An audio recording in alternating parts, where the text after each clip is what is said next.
The moment Marcus saw her white cane tapping against the cafe floor, his entire world shifted on its axis. He'd spent 20 minutes in the bathroom, rehearsing his opening lines, checking his collar, making sure there was nothing in his teeth.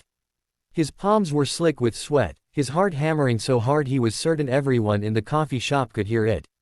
First dates terrified him under normal circumstances, but a blind date arranged by his well-meaning sister felt like jumping out of an airplane without checking if the parachute was properly packed. But none of that mattered anymore. Because the woman navigating through the crowded cafe with graceful determination, her fingers wrapped around a mobility cane, wasn't who he'd been expecting at all. Not in the way he'd imagined. Not in any way that his nervous preparation had covered. Marcus had been born with partial blindness, enough to read large print, to make out faces up close, to live independently with some accommodations. Enough that most people never noticed unless he told them. He'd learned to hide it well, tilting his phone just right, memorizing layouts, nodding along when he couldn't quite see someone's expression from across a room. The world wasn't built for people like him, so he'd spent 32 years building himself to fit the world instead. He never told dates about his vision. Not on dating apps, not in the first few meetings. Once, he'd been honest up front, and the woman had spent the entire evening speaking slowly and loudly, as if his eyes and ears were somehow connected. Another time, a date had called him, inspiring, before they'd even ordered drinks, and he'd wanted to sink through the floor. So he'd stopped mentioning it. He'd become an expert at passing, at pretending, at protecting himself from pity or awkwardness or those terrible, well-meaning compliments that made him feel like a performing seal instead of a person. But now, watching this woman, Sarah, his sister had said her name was Sarah, make her way toward the corner table where he waited, all his carefully constructed defenses crumbled like sand castles against a wave. She was beautiful. That was his first thought, immediate and certain despite his imperfect vision. Dark hair pulled back, a soft blue dress, a smile that seemed nervous and hopeful all at once. But it was the way she moved that captured him, confident yet careful, her cane sweeping in practiced arcs, her chin lifted with a dignity that spoke of someone who'd fought for every inch of her independence. Marcus stood too quickly, bumping the table and sending his water glass wobbling. Sarah. His voice came out rough, strange. Marcus. She turned toward his voice, and when she smiled, it was like sunrise. I hope I'm not late. The bus route changed, and my phone's GPS tried to send me to a completely different cafe. No, you're perfect, I mean, perfectly on time. He moved around the table, hesitated, then realized she couldn't see his awkward hovering. I'm right here. On your left. Her hand found his arm, and the touch was electric, grounding. Nice to meet you finally. Your sister has told me so much about you. That's what I'm afraid of, Marcus said, and she laughed, a real laugh, not the polite titter that meant someone was uncomfortable. They sat, and Marcus felt himself relaxing in a way he never had on a first date.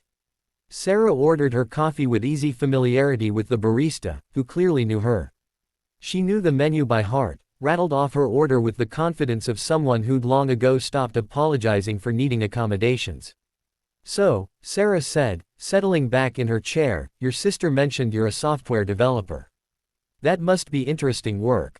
It is, Marcus said, then stopped. This was usually where he'd launch into his rehearsed stories, his carefully edited version of himself. But something about Sarah's presence, her comfort in her own skin, made him want to try something different. Something true. Can I tell you something? The words tumbled out before he could stop them. I was so nervous about this date. I've been pacing around my apartment since this morning, changing clothes 4 times, practicing conversation topics.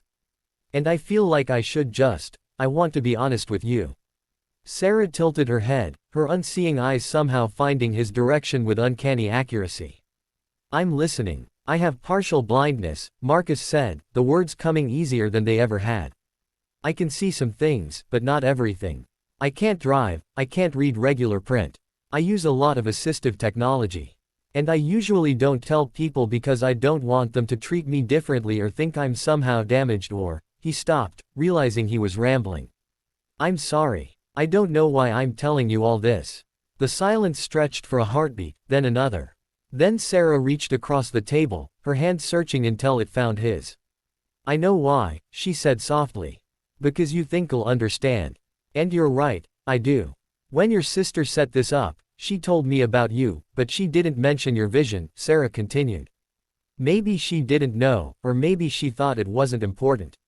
But Marcus, this is the first blind date I've been on where that phrase actually makes me laugh instead of cringe. And just like that, Marcus was laughing too, really laughing, the tension draining from his shoulders like water. I didn't even think about that, he admitted. Blind date. We really are the perfect cliché, aren't we? They talked for 3 hours. The coffee grew cold, the cafe filled and emptied and filled again, and they barely noticed. Sarah told him about her work at a nonprofit, about the people who spoke over her to her companions, about the triumph of traveling solo to Europe last year. Marcus shared his coding frustrations, his love of audiobooks, the way he'd memorized his apartment layout so precisely he could navigate it in complete darkness. Do you know what's amazing about this? Sarah said at one point, her face glowing in the afternoon light filtering through the windows.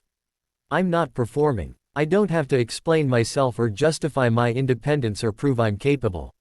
You just get it. I was thinking the exact same thing, Marcus said, and meant it with his whole heart. When they finally left the cafe, stepping out into the cool evening air, Marcus felt different. Lighter. Like he'd been holding his breath for years and could finally exhale. Can I walk you to your bus stop? He asked. I'd like that, Sarah said, taking his arm. They moved together, her cane tapping, his vision limited, both of them navigating a world that wasn't built for them but somehow, together, felt conquerable. You know what the best part of today was? Marcus said as they waited for her bus. What's that? I was so busy being nervous about being blind on a blind date that I forgot to actually be nervous about the date itself. Sarah squeezed his arm. Marcus. Yeah, I'd really like to do this again. Maybe somewhere we can both pretend to look at a menu we can't read and laugh about it together. The bus pulled up, but before Sarah could board, Marcus did something brave. He leaned down and kissed her cheek, his vision just clear enough to see her smile widen. It's a date, he said.